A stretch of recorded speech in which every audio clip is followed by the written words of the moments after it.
Les tensions croissantes en Europe, on les connaît, mais il y a des tensions ailleurs, aussi en mer de Chine, dans la zone Indo-Pacifique, en Afrique. Et justement, vous venez de publier votre carte 2023 des risques internationaux.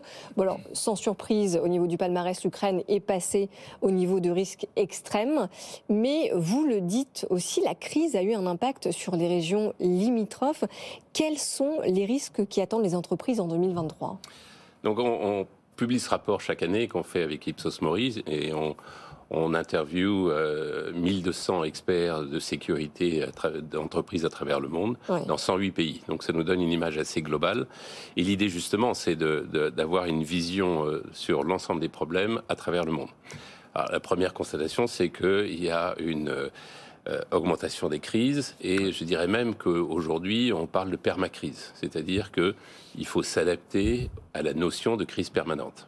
Et aujourd'hui, il faut que toute entreprise puisse réagir. Elles l'ont bien fait avec le Covid. Oui. Mais même si vous disiez à l'époque, on s'est rendu compte qu'il y avait une certaine impréparation des entreprises à ce type de crise, finalement, crise sanitaire. Au tout début, il n'y avait absolument pas de préparation. Et même aujourd'hui, un des facteurs qui nous inquiète, c'est que le sondage montre, cette étude montre que seulement 2% des entreprises mettent en place aujourd'hui des plans de réponse à de nouvelles pandémies. Or, nous pensons, nous, qu'avec cette étude le démontre, qu'avec le changement climatique, la probabilité de risque sanitaire et pandémique ne fait pas augmenter. Alors, comment est-ce qu'on peut expliquer ça ? Parce que j'imagine que ce n'est pas un manque de vision, mais est-ce que c'est un manque de moyens, peut-être ? C'était certainement un manque de moyens, c'est aussi un problème de priorité. Parce que les risques... Le premier risque que voient les entreprises, c'est la menace sécuritaire. Alors, évidemment l'Ukraine, mais pas seulement l'Ukraine. Il y a des menaces socio-économiques un peu partout qui se transforment en menaces sécuritaires. Et c'est le premier risque vu par les entreprises. Donc, s'organiser sur ces menaces sécuritaires qui ont besoin de... Donc, il faut mettre en place des moyens, des ressources, pour que les entreprises aient accès à tout instant à des données, de l'information. En fait, ce que vous faites est absolument essentiel. Il faut de l'information fiable, pertinente, précise et surtout actionnable. Mais est-ce qu'on peut demander à une entreprise d'être à l'écoute de tout ? Je veux dire, on a quand même accumulé les risques et les menaces ces dernières années, risques sanitaires, risques économiques, risques géopolitiques. Est-ce qu'une entreprise peut parer à tout aujourd'hui, fondamentalement, Monsieur Vessier ? Elle ne peut...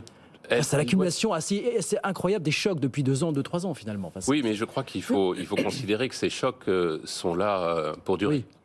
Et même peut-être, c'est l'accélération due à la technologie moderne, due aux tensions entre pays qui ne font qu'augmenter, Chine, États-Unis, Russie, Occident. Le problème africain avec le Sahel, la menace terroriste qui reste réelle.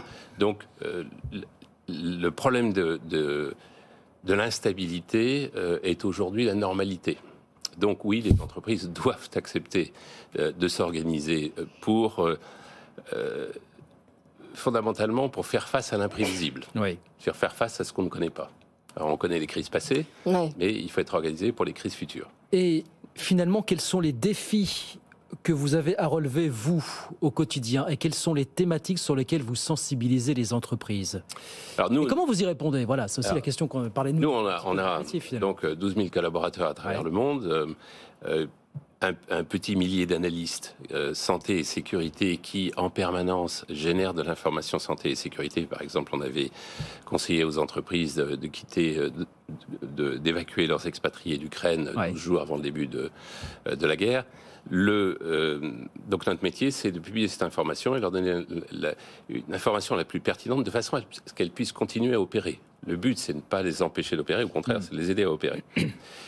Donc on a nos experts, on a aussi nos centres d'assistance, on a 29 centres d'assistance dans le monde qui fonctionnent 24 heures sur 24 avec des médecins et des experts de sécurité et enfin un réseau de correspondants partout dans le monde qui nous permettent d'agir à tout instant, 24 heures sur 24. Et notre sujet, c'est d'aider à la mobilité.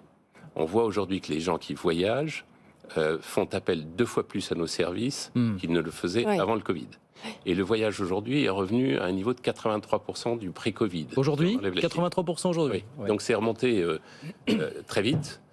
Il y a moins de voyages, mais il y a 83% de voyageurs, des voyageurs qu'on a avion. Alors là, ça ne prend en compte que le voyage d'affaires ou les voyages d'affaires. Oui, d'accord. Le tourisme, lui, au contraire, oui, évidemment. Et maintenant est revenu au niveau de la Covid.